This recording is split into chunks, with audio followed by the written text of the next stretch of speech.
Hi, Kasiner. Episode 2 tayo.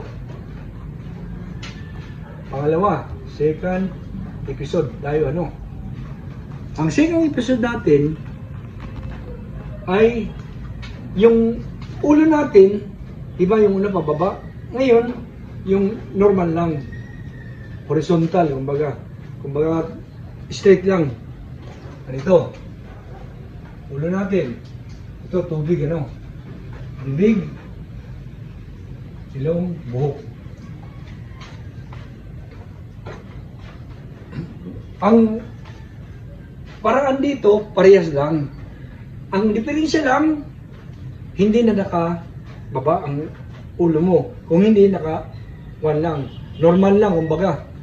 Naka-straight lang, Ganito lang. Pag nasa, ganun pa rin. Pag nasa, example, dito yung babaw ng tubig. Lalabas ang hangin, ganun rin, 2 inches, mga more or less 2 inches.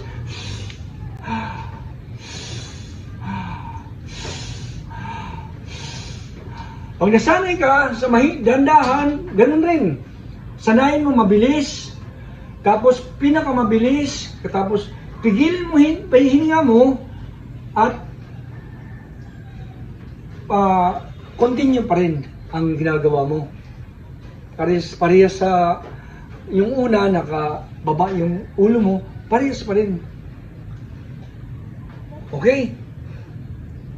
Ito yung isasanay mo.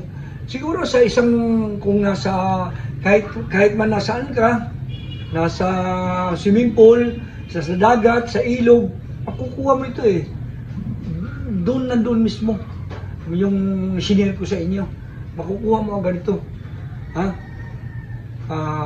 Tatlo. Pangalawa. Pangatlo, ganito. Pangatlo na.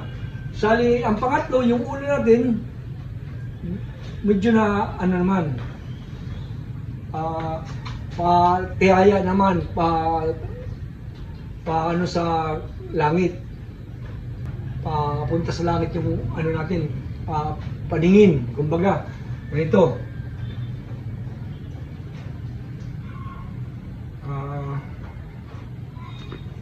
Ganito rin, mas mahirap ito ng konti. Pero kung nasanay ka na sa pababa at saka normal, madali lang na yun ito. So ganito rin, tingnan mo pababa.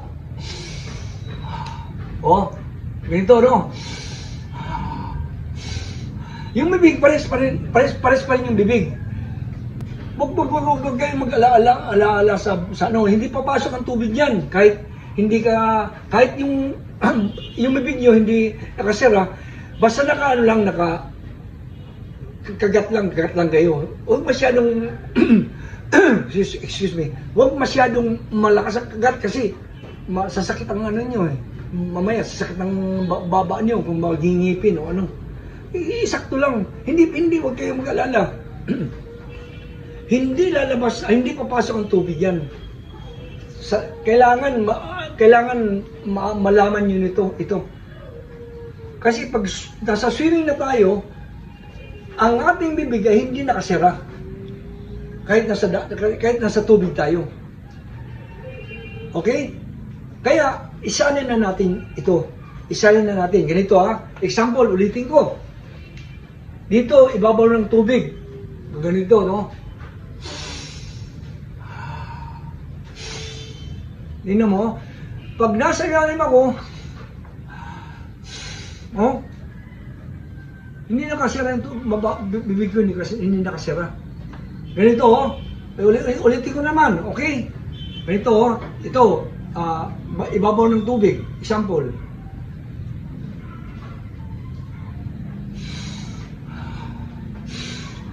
Ganyan din ang gagawin nyo.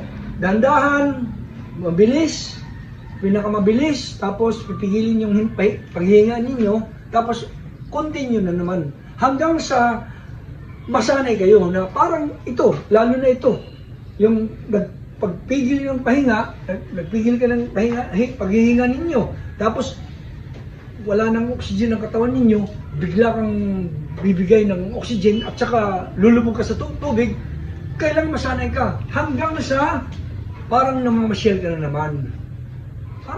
Parang wala lang, parang lalakad ka lang. Di ba pag tumatakbo tayo, ganyan lang eh. Pag umpisa na yung pagtakbo, hihingal tayo, di ba? Pero pag nasanay na tayo sa magtatakbo, yung siguro mga 1 kilometer na, parang wala na. Parang ganyan din ito sa swimming. Parang ganyan rin.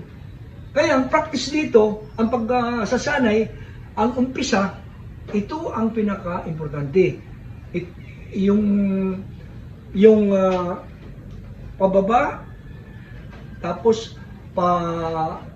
normal lang, yung ano lang, naka-tendig lang, tapos yung naka-biyaya. Yung paa mo naman, tinang paa, kung nasa tubig ka, dito, iyan mo sa paa ko.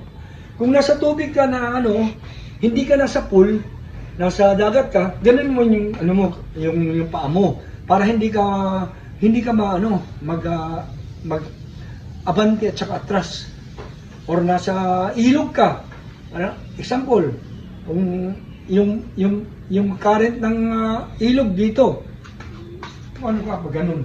Para makasanay, masanay mo yung pagsasanay kumbaga. Kung nasa pool ka naman, kung sa swimming pool, para relax ka, ilagay mo sa yung kamay mo dito sa wall ng swimming pool para mas ma-relax. Yun ang gagawin mo. Okay? Sa 3rd episode tayo, hintayin mo ako ha. Hintayin niyo ako, i-share ko sa inyo sa 3rd episode natin, mga ka-swimmer. Bye-bye.